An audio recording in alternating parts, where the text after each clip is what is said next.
Tylko jedno w głowie mam, koksu 5 gram. So I want to learn about this piece you made.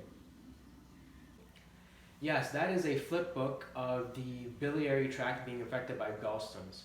It's very interesting.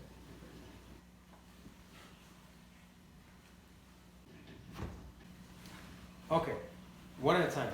What exactly is the biliary tract and what exactly are gallstones? Well, the biliary tract, right? And this is this guy here, right?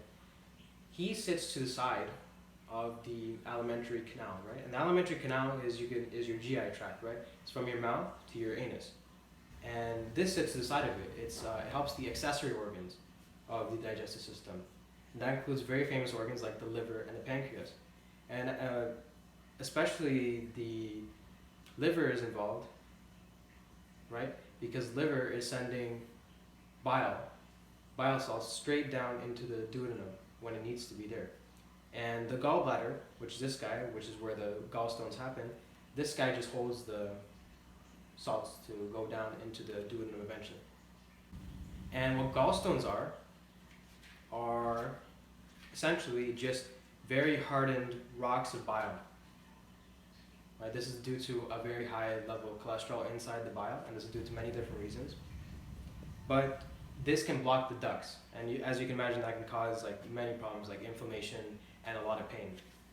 So how do gallstones cause pain? The way gallstones cause pain is if the patient ingests something very fatty, right? That fat globule, once it's done is done with the mouth, done with the stomach, it goes into the duodenum, right? That's the first part of the small intestine, as I said. And once it gets there, there's this hormone that's sitting there. This cool guy, his name is CCK, right? And he goes into the bloodstream and tells the gallbladder to send this thing called bile salts, as I mentioned, to emulsify the fats, right? Which means to kind of just break it down into smaller fat globules.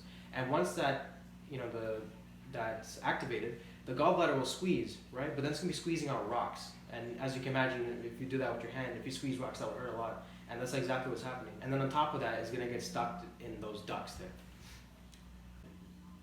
What can be done about this? If it's causing a lot of pain to the guy, what can a hospital do? Well, if the problem is causing immense pain to the patient or an inflammation in the pancreas or the gallbladder, the doctors will recommend just a removal of the gallbladder. And this is called a laparoscopic cholecystectomy. And essentially what this is the doctors come inside the tummy of a patient, right, with 3 different scopes. One is just a camera, and 2 are these little cutter guides. So they lift up the liver, they see the gallbladder, and they just snip it off, and they suck it out, and it's a very cool procedure. And once you remove the gallbladder, you can live perfectly fine without it. Is Canada good at this? Are our hospitals good at this?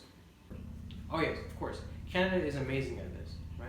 When this technology came out to use scopes instead of just cutting the guy open, this was something that the Canadian hospitals jumped on right away, and they got it very quickly, and they've been doing it to patients ever since.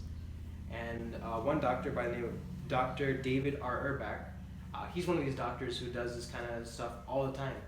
And on top of this, he decided to help our understanding of this technology by doing a research paper, right, collecting data off of people who have gallstones before we started doing this scoping method and after, right? And he found out that this wasn't just some crazy fad that we bought into. This was actually had a net benefit on people with gallstones. All right, this is the final question. All right. How could I, start working in the field of gallstones, let's say?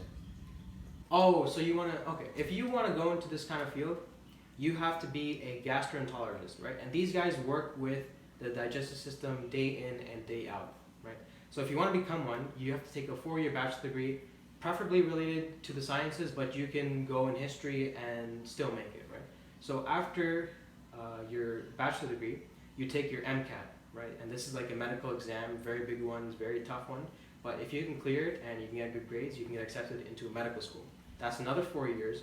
And then once you graduate from medical school and you want to go into this field and you want to be this kind of doctor, it's going to be a 2-year residency, and then you're, working on patients for however long you want to. It's a very, very good field.